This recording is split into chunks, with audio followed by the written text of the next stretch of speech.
One of the most iconic games of all time comes to the big screen in a big blockbuster way. Let's talk about Dungeons and Dragons Honor Among Thieves.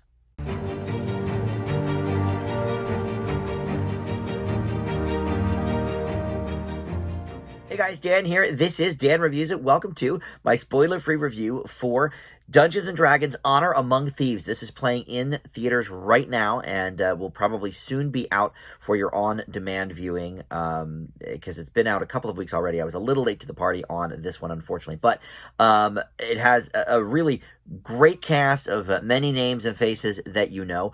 And even if I'll preface it with this, even if you've never played the game before, I think you'll be able to enjoy this movie. You'll be able to follow this movie. You know, you don't really need to know anything going in, and I'll talk about my own history with D&D gaming in just a moment here. But first, before any of that, I want to welcome you into Dan Reviews It. Thank you for finding this video. We've got a ton of great movie and TV reviews for you to check out on the channel here, and I try to put something new up just about every day from the movie or the TV universe, so lots to check out here, and please consider subscribing down below. Would love to have you aboard in that capacity. All right, so before we launch into, I guess, this movie specifically, I will tell you a little bit about my history with D&D. I've had friends over the years that, you know, have been, you know, big hardcore players, you know, doing these long 6-month type campaigns and all of that sort of thing. And many of them over the years have invited me to join, and I'm always like, oh, I don't know, you know, whatever. It's, you know, a lot of commitment. I work a lot, so it's like, you know, maybe not. But then COVID hit, and I thought, well, okay, you know, was still working at home at the time, but some of my other jobs had dried up from the pandemic. So I thought, all right, well, you know, if any time we're going to do it, let's do it now. So we launched. I actually did a couple of different games, and none of them were super long form, but you know, the first one I think went about 6 or 7 weeks and never even wrapped up, really. Never came to a conclusion. And then we did another one that lasted, I think, 4 weeks, and then we did a one-shot. And look, I decided that D&D is not necessarily for me. I think it's a little too long form. I love a tabletop game. I love a strategy game. But I love when you can bang out 3 or 4 of them in an evening, and not do the, you know, let's meet every week for the next year to, you know, go on this journey. I get it. But it's just not for me. So that being said, I wasn't sure what to think of the movie and if I was going to find enjoyment in it, but then it kept coming back with these rave reviews from critics and audiences. And so I said, all right, well, obviously, you know, maybe this is detached a little bit from the game. And to be honest, it really is. This is taking place in the Forgotten Realms universe of Dungeons and Dragons. And in this movie, a charming thief played by Chris Pine, and a band of unlikely adventurers undertake an epic journey to retrieve a lost relic. But as you might imagine, they run into a bunch of different creatures and people who are trying to, you know, kill them and stop them on their journey and all of this. A lot of big names in this, not just the Chris Pine, you know, A-list star there, but Michelle Rodriguez, Regé-Jean Page, Justice Smith, Sophia Lillis, a lot of people that you've seen before in probably many things. But so, like I said, you don't have to know jack about D&D or how to play it or whatever. And it's not instructional either. You know, you're not going to really know any more how to play it, you know, after the movie is over than you did beforehand. But I will say one of the things I liked the most about playing D&D is really represented on the screen here, and it's the you know, the battle sequences, you know, oh, let's look in this room and see what's there or whatever. You know, to be honest, it takes a little too long to prep the games for me. We're spending like 3 hours making our characters, and I'm like, I just want to play. You know, and I know that that's part of it, and I'm certainly not, you know, disparaging anybody that loves D&D. You know, like I said, I have a lot of friends that do enjoy the game.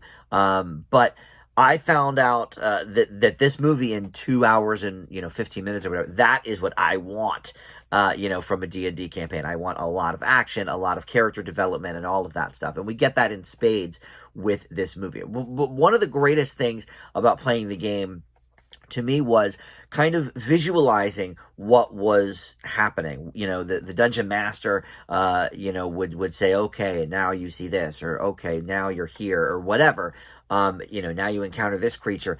And for me, it was the visualization of those things. And it did really bring me sort of into that universe. This movie does such an excellent job at visualizing all of that for us with interesting set pieces, really cool character designs.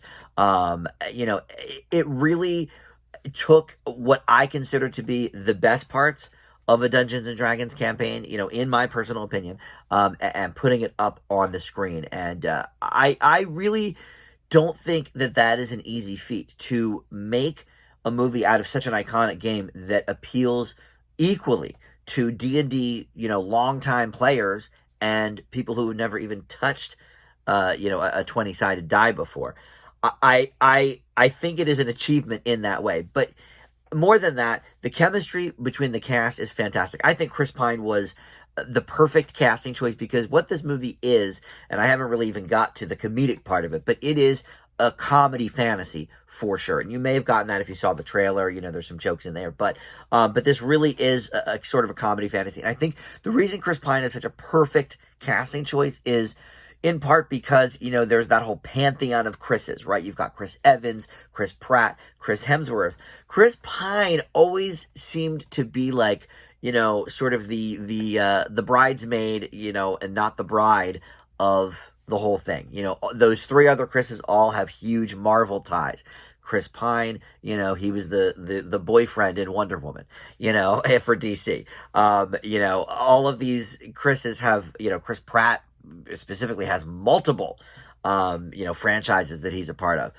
Chris Pine, not so much. Okay, Kirk in Star Trek, which I loved.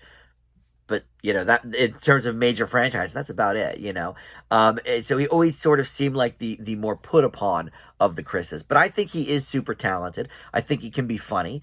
And he's shown us that in some of his earlier movies, some like indie comedies and stuff. But having him be that character, I think it's great. Michelle Rodriguez, obviously kicking ass like she does so well in the Fast and Furious movies and many other things she's been a part of. And then, some of the hotties of the day, Regé-Jean Page, of course, for Bridgerton, and Justice Smith, an attractive dude. He was in the Pokemon movie, and he's done a few other things. But yeah, the casting here is great. But more than that, it is the writing that sells this. And yes, I already mentioned the great set pieces as well. That all helps too. But the writing here is so sharp, and it is certainly made from a place of love. And the reason for that is, well, one of the writers and one of the directors co-directed and co-written by John Francis Daley, who, as a name you probably don't know, but he was a little kid in Freaks and Geeks, one of my all-time favorite TV shows. And Dungeons & Dragons actually was a part of that show. Him and his nerd buddies, it takes place in the early 80s. And, back then Dungeons & Dragons was certainly not something celebrities were playing or anything like that. So, but they brought this sort of lovingly nerd culture to Freaks and Geeks in that way. And so this, game has been a part of his life for, 25 years at this point. But he's an accomplished director and writer of many other things that we know and love. He's done a lot of things over the years. He's worked on Game Night, which is, I think, maybe the best comedy of the last 5 years or so.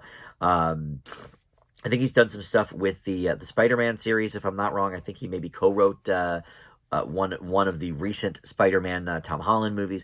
So there's that. And then this other guy that he wrote with, John M. Goldstein. He is a big sitcom writer. He's written for The New Adventures of Old Christine and, a lot of sitcoms in the last, 20, 25 years as well. So these guys both know not only comedy, but I think what hits right in the fantasy elements of Dungeons & Dragons. The movie is incredibly watchable. I will say I might go on a little too long in the final battle scene. It's one of these things where, but you'll get this in the game, and it might be one of my issues with it is that, as soon as you think you're out for the 8th, 9th, 10th time, oh, there's something else, to fight against. So, maybe you could have trimmed one or two of those to make it a cool 2 hours. But to be honest, this is a really, really solid film. I give Dungeons and Dragons Honor Among Thieves an A minus. All right, thank you so much for watching. We'll be back next time with another TV or movie review on Dan Reviews It. Bye.